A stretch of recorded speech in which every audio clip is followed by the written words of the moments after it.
karaan jireenyaa dhugaan waaqa kooti malee akka hin taane ergan itti siiqee baree taateen hin ibsu natti badu si waaqa inni haalli san xinneessu hundaafuu kan isaa tolfine.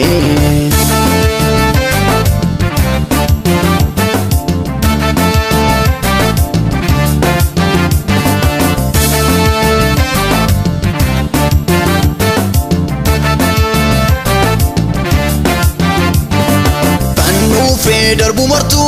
ofuma sokka malee guddummaa san irreso dansaanaaf ta'e qofaaf ulfeessee bori'emmoo nattamaatti jallisu wallaalee mitunduma gochuun waaqayyoo qullaasaa kan hambise boruuf eebba dabalee boju harkaa badee hundaa dachaasaatti mul'ise kan waaqni kooti jedhanii cabsu harki biroo hundaaf qaba yeroo kan dukkanaa hin bariisisu gooftaan kiyya maaf dukkanaan madaala uumaa kiyya kan yoomeen kaananii sure mootiin kiyya maaf gadadoon madaala gooftaa kiyya kan kufe maanin hirkisu mootiin kiyya maaf anarraan madaala uumaa kiyya kan gatameen guddisu waaqni kiyya maaf jibbamoon madaala uumaa kiyya.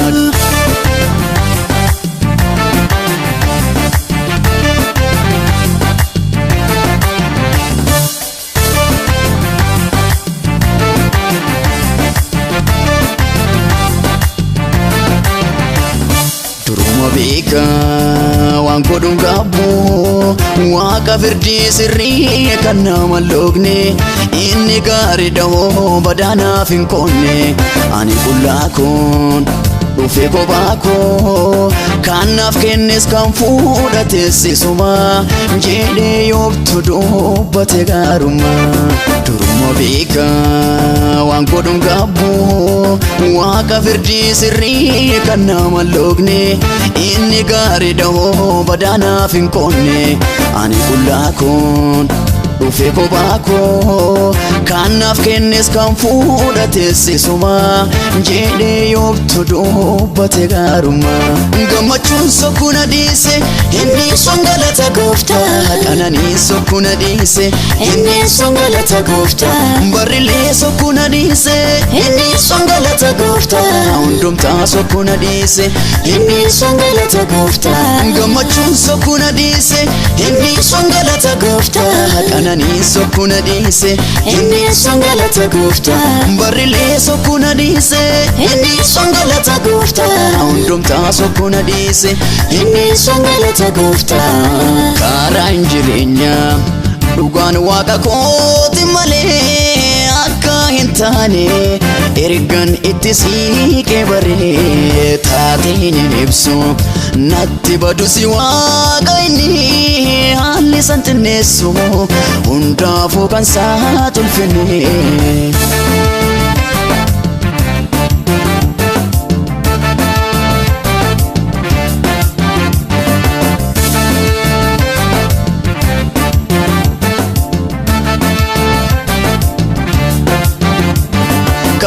Kate furiin qabuure waaqa kiyyaan maaf rakkinaan madaala uumaa kiyya kan bade maalin deebi'uure mootii kiyyaan maaf hariiroon madaala uumaa kiyya kan gadde maalin gammaduure mootii kiyyaan maaf hariiroon madaala uumaa kiyya kan dadhabe abdiin qabuure waaqa kiyyaan maaf hariiraatti ilaala uumaa kiyya duruma beeka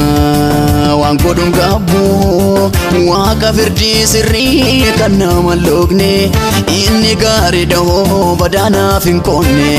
ani qullaa kun dhufee kophaa koo kan naaf kennes kan fuudhate sisuma